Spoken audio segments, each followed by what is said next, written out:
حد سے عرض کرتا چلوں، یہ میرا وجدان ہے، علماء سے معذرت کے ساتھ یہ میرا وجدان ہے کہ بھئی جو دم والے نہیں ہیں وہ کچھ بھی نہیں بنا سکتے. حضور جو دم والے نہیں ہیں وہ کچھ بھی، وہ اپنی جگہ سچے، کیونکہ وہ دم والے نہیں ہیں، ان میں کوئی دم نہیں، نہ وہ کوئی دم کرتے ہیں. اور جو دم والی جماعت ہے اور لوگوں کو دم کرتی پھرتی ہے وہی تو ہیں دم کرتے ہیں، تو پھر پرندے بھی اڑنے لگ جاتے ہیں.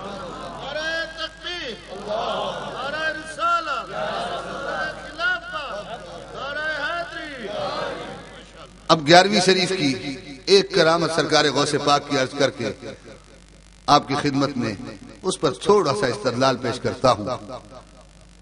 حضرات محترم، سرکار غوث پاک رضی اللہ تعالی عنہ تشریف فرما ہیں، مرغی تناول فرما رہے ہیں، اور ایک شاگرد کو، ایک مائی اپنی بچے کو سرکار کے خادموں میں چھوڑ گئی کہ حضور کی خدمت میں رہے گا.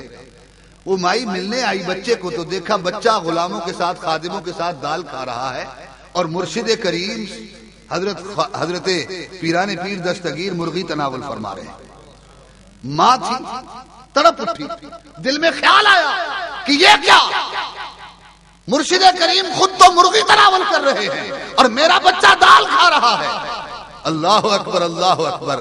حضرت غوث پاک رضی اللہ تعالی عنہ، میرا عقیدہ ہے کہ اس کے سینے میں جو خیال تھا آگاہ ہو گئے. آپ نے فرمایا او مائی، جب تیرا بچہ شیخ کی اس منزل پر پہنچے گا تو یقیناً وہ بھی مرغی کھا سکتا ہے.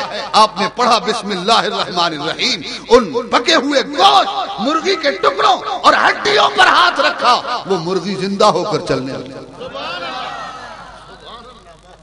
آپ کو تو یہ مرغی ہضم ہو گئی، لیکن 2 نمبر جماعت کو یہ مرغی ہضم یا ہو جائے گی ہضم؟ اچھا، جس کا ہاضمہ خراب ہو جائے تو کیا کیا جائے؟ 2 گولی کاربینہ دے دی جائے. جس کا ہاضمہ خراب ہو جائے تو 2 گولی، ہاضمہ درست ہو جائے گا. ٹھیک ہے نا؟ تو یہ تو ڈاکٹر کا کام ہے، مولوی کا کام گولیاں دینا تو نہیں ہے. بولو، مولوی کا کام گولیاں دینا، ہمارا کام ہے دم کرنا. چلیے میں 2 گولیاں نہیں دیتا، 2 آیتیں پڑھ کے شفا کا دم کر دیتا. ٹھیک ہے؟ اب ذرا غور فرمائیے. کہتے جی کمال کر دیا، مرغی زندہ. کیسے مرغی زندہ؟ ہم نہیں مانتے. مردوں کو زندہ کرنا اللہ کا کام ہے، کوئی اور مردے کو زندہ نہیں کر سکتا.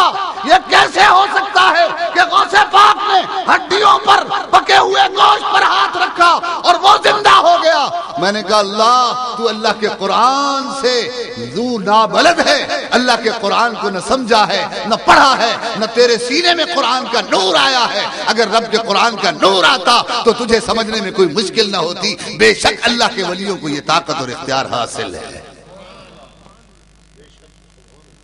حضرت ابراہیم علیہ السلام نے نمرود سے مناظرہ کیا، اور یہ 3 پارے میں آیات موجود ہیں. اس کو کہا ربی الذی یحیی و یمیت، میرا رب وہ ہے جو مردوں کو زندہ کرتا ہے، مردے زندہ کرتا ہے، مارتا ہے، یہ میرے رب کی طاقت ہے. مناظرہ کر لیا، دلیل دے لی. اب واپس آئے، رب کی بارگاہ میں عرض کرتے ہیں وَإِذْ قَالَ إِبْرَاهِيمُ رَبِّ أَرِنِي كَيْفَ تُحْيِي الْمَوْتَى، اے اللہ تو مردے کیسے زندہ کرتا ہے، مجھے دکھا تو مردے کیسے زندہ کرتا ہے. ذرا سمجھنے کی بات ہے. ابراہیم علیہ السلام نے نمرود کو دلیل دی تھی، میرا رب وہ ہے جو زندہ کرتا ہے، جو مارتا ہے. اللہ اکبر. اور اب آ کر خدا سے پوچھ رہے ہیں. پتہ چلا ابراہیم علیہ السلام نے سارے سنیوں کو پیغام دیا کہ نمرود ملے تو جو دلیل منہ میں آئے دے دیا کرو، دلیل کی تصدیق بعد میں چاہا کرو، نمرود کا منہ توڑ دیا کرو. تو اللہ رب العالمین نے فرمایا قال اولم تؤمن، اے ابراہیم کیا تمہیں ایمان نہیں ہے؟ کیا تمہیں ایمان نہیں اس بات پر کہ میں رب مردے زندہ کرتا ہوں؟ قال بلا، ابراہیم علیہ السلام نے کہا ہاں ایمان ہے. ولکن لیطمئن قلبی، میں اپنے دل کا اطمینان چاہتا ہوں. لیکن بعض علماء نے لکھا اس مقام پر کہ کہ اصل ارادہ ابراہیم علیہ السلام کا کیا تھا؟ اصل ارادہ مردے کو زندہ ہوتے ہوئے دیکھنا نہیں تھا، اللہ رب العالمین کا دیدار مقصود تھا۔ اور اس بہانے سے ابراہیم علیہ السلام یہ آرزو اور تمنا کر رہے ہیں، اے مولا جب تم مردے کو زندہ کرے گا تو میں تیری جھلکی اور تیری تجلی کو دیکھ لوں گا۔ یہ تمنا اور آرزو کی تھی۔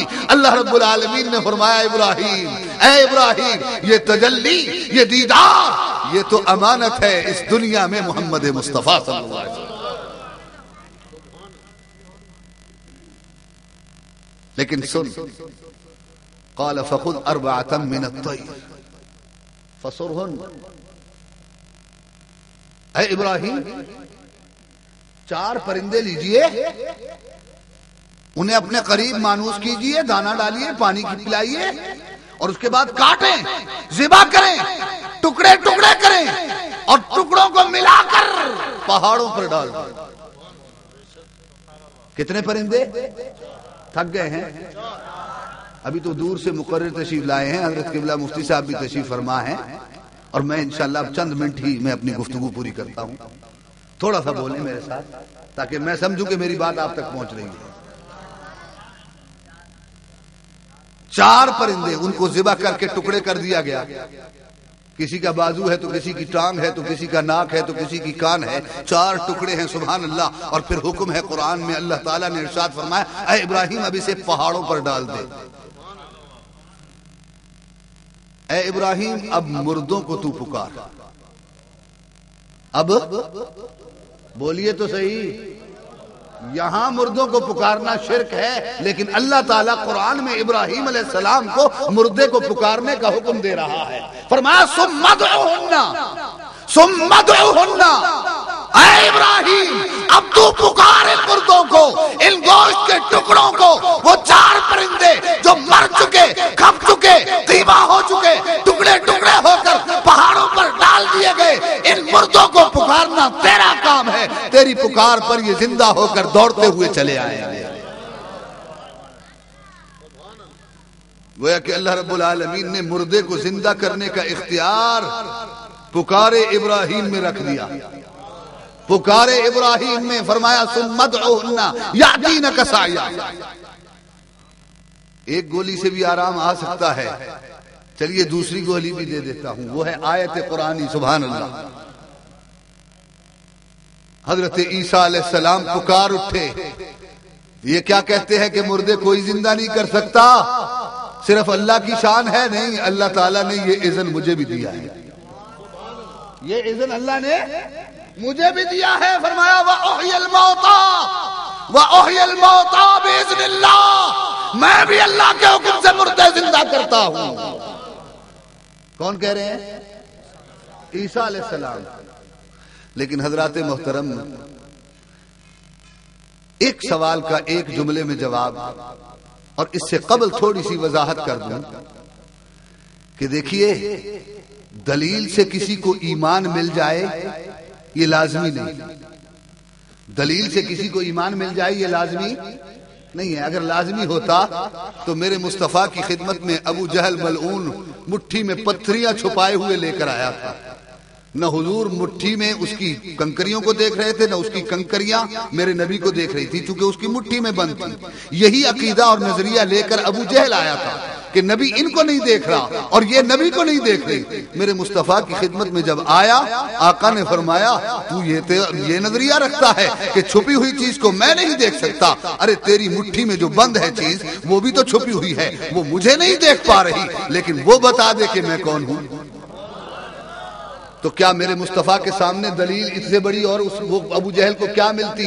اور وہ بھی دلیل دینے والے خود نبی پاک صلی اللہ علیہ وسلم۔ پھر کیا ابو جہل کو ایمان مل گیا؟ بولو، خدا کی قسم ایمان دلیل پر لازم نہیں ہے، ایمان تو ہے اللہ تبارک و تعالی جس پر مہربان ہو جائے۔ اور اللہ کس پر مہربان ہوتا ہے؟ جو میرے نبی سے پیار کرتا ہے، جو میرے نبی کے دامن سے وابستہ ہوتا ہے۔ ابو بکر آئے، دامن مصطفیٰ پکڑ لیا، رب راضی ہو گیا۔ عمر فاروق آئے، دامن مصطفیٰ پکڑ لیا، رب راضی ہو گیا۔ ارے ایک ایک صحابی جس نے میرے نبی کے دامن کو تھاما، رب نے فرمایا رضی اللہ عنہم ورضوا عنہ، رب ان سے راضی ہو گیا، یہ رب سے راضی ہو گئے۔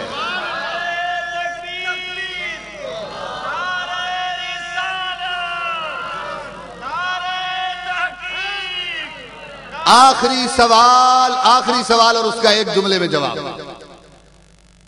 یہ جی مولوی صاحب تو جی معجزے کی باتیں کر کے چلے گئے، وہ رسول ہیں، وہ نبی ہیں، عیسیٰ علیہ السلام، ابراہیم علیہ السلام، یہ نبی اور رسول کی بات کہاں نبی کہاں ولی؟ بات ولی کی کر رہے تھے۔ غوث اعظم عبد القادر جیلانی رضی اللہ تعالیٰ عنہ نہ نبی ہے نہ رسول، تو انہوں نے مرغی کیسے زندہ کر دی؟ یہ تو آیتیں جو پڑھ کے گئے ہیں وہ تو نبی کے لیے اور رسول کے لیے تھی۔ تو حضرات محترم، اس کا جواب میرے آقا و مولا حبیب کردگار سرکار دو عالم صلی اللہ علیہ وسلم کی بارگاہ میں چلتے ہیں، جو جواب مصطفیٰ دے دے۔ آپ نے فرمایا علماء امتی کا انبیاء بنی اسرائیل، میں خاتم النبیین ہوں، نبوت کا سلسلہ مجھ پر ختم ہو چکا، میرے بعد کوئی نبی نہیں آئے گا، لیکن جو بنی اسرائیل کے نبیوں اور رسولوں کو رب کائنات نے بطور معجزہ اختیار و طاقت عطا فرمائی تھی، بطور کرامت میری امت کے علماء ربانیین کو رب پاک نے عطا فرما دی۔